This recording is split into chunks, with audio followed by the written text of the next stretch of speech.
Okay, so we talked about thermal expansion in solids and liquids with kind of the idea of linear expansion and volume expansion. And gases are a little bit different. And so we're going to talk about how gases behave with temperature changes. We're going to find the use of the ideal gas law and how it explains the relationship between all of these factors that gases seem to have a pretty significant role in terms of how they are affected in behavior with changes in temperature.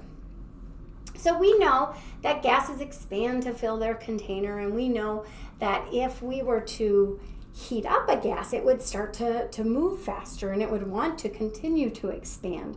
And if that container was rigid and it couldn't expand, it has to do something else, and then we call that an increase in temperature. So because now I have more interactions with the wall, and temperature is related to, an increase in pressure. Pressure is related to that force in the area, and we get an increase in pressure. And so a change in temperature given a fixed volume of gas results in a change in pressure. Okay? But if I don't have a fixed volume, if my volume is allowed to change, then those gas molecules would indeed spread out and my volume would get bigger. So for a given pressure, increases in temperature causes increases in volume, right? So we have these two relationships. For a given volume, as I increase the temperature, I increase the pressure. So temperature is proportional to the pressure is proportional to temperature. For a volume that can change, and then the pressure therefore wouldn't change. If I increase the temperature, I increase the volume. So temperature and volume are also proportional to one another. And it turns out that for a given temperature, pressure and volume together are a constant. So that for a given temperature, if I increase the pressure, my volume has to go down. Or conversely, if I decrease the pressure, my volume has to go up. Or if I shrink my volume manually for a given temperature, then the pressure goes up. All right?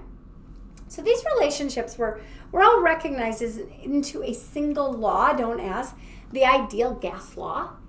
The ideal gas law tells us that the pressure times the volume is equal to the number of moles of a substance. So you might imagine that the more molecules I have, the more pressure I have for a given volume, or the more volume I have if I'm allowed to expand that, times a constant of proportionality we call R, which is the ideal gas constant, or the universal gas constant, times the temperature. And this is often affectionately called PV-NERT, so PV equals nRT. All right, so let's just define where each of these things are. P, of course, is our pressure, that we've been kind of using already.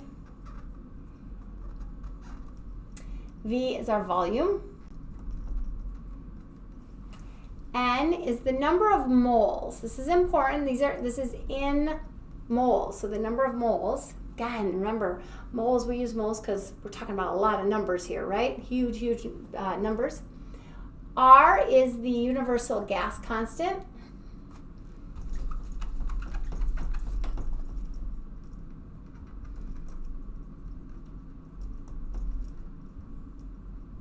And T is our temperature. Now, a couple more little pieces of information. In standard units, R is given as 8.314 joules per mole times Kelvin. Depending on the problem that you're solving, you might choose to use an alternative unit for R. Okay, this is standard.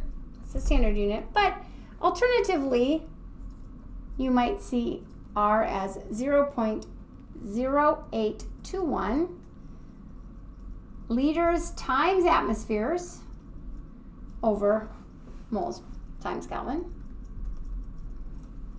Or you might see it in calories, which is 1.99 calories per mole times Kelvin. This is the one we will primarily use. You will, of course, in any of those of you watching anything I'm doing, you'll have access to all three if you are being assessed within my programming, but these are three different ways that you might see it. Another important feature to point out is you'll see that all of the units contain Kelvin. So it's very important that we recognize the other units matter too. So temperature needs to be in Kelvin for this to be the appropriate R.